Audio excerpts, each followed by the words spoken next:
dadka badan waan arkayaa berigii uu Axmed Siraayo hogaamin jiray xisbigii kulmiye ayuu wadani u soo eegyahay waxa laga yaabaa inaanay waqti badan idinku qaadan inaa xilka qabataan anigu xisbigayga kulmiye oo aan muddo dheer ka mid ahaa waxba ka sheegi maayo xumaan ku sheegi maayo isagaaba isugu filan oo kulmiyaha cusubi isagaa kulmiyihii hore maaya markaa idinka isagaaba hawl idinka furtay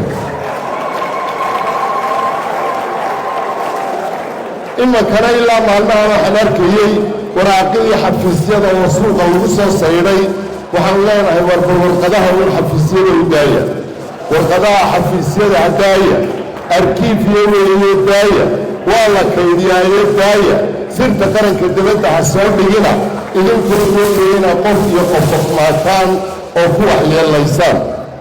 intaa ka bacdi waxaan iloobay oo aan halkan fariin idinka siday maxamuud xaashi cabdi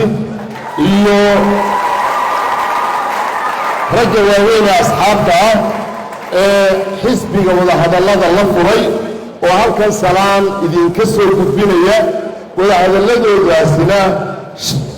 shirkan dabadii ay dhammaan doonto aniguse iyaga hortay ayaan halkan kaga dhawaaqayaa maanta